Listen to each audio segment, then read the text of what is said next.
Hello everyone, আসসালামু আলাইকুম। আশা করি সকলেই ভালো আছেন। আজকে একটা টপিক নিয়ে কথা বলবো। সেই টপিকটা হচ্ছে আমরা বাংলাদেশের ছাত্রছাত্রীরা পড়ালেখা করব নাকি কন্টেন্ট ক্রিয়েটার হব, এই নিয়ে একটা কথা। আসলে রিসেন্টলি রাফসানদের ছোটো ভাই উনি কার কিনেছে সেটা কিনে ওনার মা বাবাকে গিফট করছে, এবং সালমান মতো উনি কার কিনেছে এটা হচ্ছে ওনাদের ব্যাপার। এবং এটা নিয়ে আমাদের বাংলাদেশের মানুষগুলো যে তারা কেমন, তারা কত ট্রল করতে পারে সেটা আমি বুঝতে পারলাম। রাফসানদের ছোটো ভাই উনি তো মনে করেন পড়ালেখা না করে উনি এই পর্যন্ত আসেনি। উনি যদি পড়ালেখা না করতো তাহলে উনি এত সুন্দরভাবে এই যে ইংলিশে কথা বলা, বিভিন্ন দেশে ভ্রমণ করে কীভাবে করে? অবভিয়াসলি তিনি তো পড়ালেখা তো করছেন। তিনি তার কষ্টের টাকা দিয়ে উনি ওনার মা বাবাকে গিফট করছে কার, সেটা ওনার ইচ্ছা। এবং আমাদের বাংলাদেশের মানুষ বলে নাকি, বলে আমার বড় ভাই এইভাবে পড়াশোনা করতেছে, আমার বড় ভাই আজ পর্যন্ত গাড়ি গিফট করতে পারে নাই। তো সেটা হচ্ছে আপনার বড় ভাইকে না আপনি আক্স করুন, আপনি ওনাকে আক্স করার কী দরকার?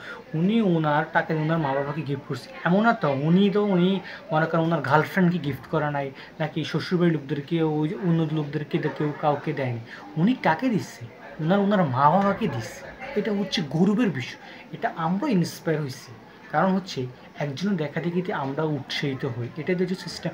যে উনি গিফট করছে ওনার মা বাবাকে, ওনার উনি বলেছে ভিডিওর মধ্যে 4 বছর আগে উনি কি একটা বাস্তবায়ন মানে প্রমিস করছে ওনার মা বাবাকে গিফট করবে, 4 বছর পর উনি সেটাই কি বাস্তবায়ন করছে। তো এমনি যে উনি ওনার মা বাবাকে গিফট করেন। কিন্তু আমাদের বাংলাদেশের মানুষগুলো হচ্ছে এমন, কেউ কারোর ভালো চায় না। এটা আমার কাছে খুব খারাপ লাগে। একজনে ভালো করছে এটা নিয়ে বলবে আরে কি সে ভালো করছে, এটা কই সে ভালো, এটা সে খারাপ না করছে। আবার অন্যদিকে হচ্ছে আমরা যখন ভালো রেজাল্ট করি GPA 5 পাই, তখন অনেকে বলে আরে সে কি ভার্সিটি চান্স পাবে, কখনো চান্স পাবে না। ভালো চাকরি করতে গেলে এর দ্বারা কি হবে, সে তো পড়ালেখাই পান। এই হচ্ছে আমাদের কনসেপ্টগুলো, আমাদের বাঙালিরা হচ্ছে এমন। ঠিক আমি বলি রাফসানদার ছোটো ভাই যে উনি পরিশ্রম করছে, উনি যখন ফুড ব্লগার করে ওনার ফুল ভিডিওটা আমি দেখছি। উনি যে কষ্ট কথা বলছে আমি দেখলাম। উনি অনেক মোটা ছিল, অনেকে অনেকভাবে ওনাকে কি ইনসাল্ট করছে, অপমান করছে। আবার উনি যখন ফুড ব্লগ করতে গেছিল কোনো রেস্টুরেন্টে, ওইখান থেকে ওনাকে কি আউট করে দিচ্ছে। এবার বুঝছেন আপনারা মানে কত উনি লাঞ্ছিত হয়েছে। এবং উনি ওনার টাকা দিয়ে গিফট করছে ওনার মা বাবাকে, সেটা ওনার মানে টাকা। তা আমরা মাথা ঘামে কি, বরং আমরা নিজেরা কি করব, আমি কি করব, আমি আর কীভাবে আমার মা বাবাকে গিফট করবো সেটা চিন্তা না আমরা করবো। আমরা মানুষকে নিয়ে ট্রল করে কোনো উচিত আছে? দরকার বরং আমরা ওনার থেকে ইন্সপায়ার হয়ে আমরা মা বাবাকে গিফট করবো, এটাই হচ্ছে আমাদের মূল ধারণা। তো গাইস আপনাদেরকে বলি, জীবনে যাই করেন মানুষের সবসময় সাপোর্ট করার চিন্তা করবেন, মানুষের ভালোর জন্য ভালো বলবেন, কাউকে কখনো খারাপ বলবেন, ওনাকে নির্লজ্জ ভাবে অপমান করবেন। আর আরেকটা কথা হচ্ছে, বলে রাফসানদা ছোটো ভাই নাকি বড় ভাই, সে বড় ভাই হয়ে কোনো বেলা দায়িত্ব ভূমিকা পালন করেনি, এটা হচ্ছে আরেক কথা। তো ওনার বড় ভাই রাফসানকে ভালোভাবে শিখেছে ব্লগটা, গেমিং ব্লগে আনাইছে। তো বড় ভাই না হেল্পফুল ছোটো ভাইকে আসে অবভিয়াসলি, অথবা হয়তো বড় ভাই শো অফ করে না, রাফসান ভাই সেটাকে উনি দেখায় জাস্ট। তো কী হয়েছে কেন, আপনাদের বাঙালিদের কোনো কাজকর্ম নয়, শুধু কার কী হয় শুধু এগুলো নিয়ে আপনারা চিন্তা ভাবনা করেন। আপনাদের উচিত নিজে চরকা নিজে তেল দেন, মানুষকে নিয়ে এভাবে নিয়ে ট্রল করা উচিত না। আপনি ট্রাই করেন, ইনশাল্লাহ আপনি আরও ভালো করবেন। পরিশেষে একটাই কথা বলবো, আমি বেশি কথা বাড়াবো না।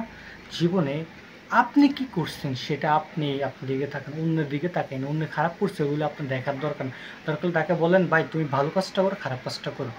আবার হচ্ছে যখন কেউ ভালো কিছু করে ওকে আপনি ভালোভাবে বুঝাবেন, ভাইয়া তুমি তো খুব ভালো একটা কাজ করেছো, তুমি তোমার মাকে এই জিনিসটা গিফট করছো, ও ভেরি গুড। তোর দেখা দেখে আরেকজন শিখবে। কারণ আমরা যদি ট্রল করি তা আমরা কি শিখবো? আমাদের তো ব্যর্থতা, সে তো তার মা বাবাকে দিচ্ছে, তার মা বাপ খুশি, তার কি লাগে? যার মা বাপ খুশি তারা কিছু লাগে, সে যে একজন সার্থক তার মা বাবার ঘরে জন্মগ্রহণ করছে।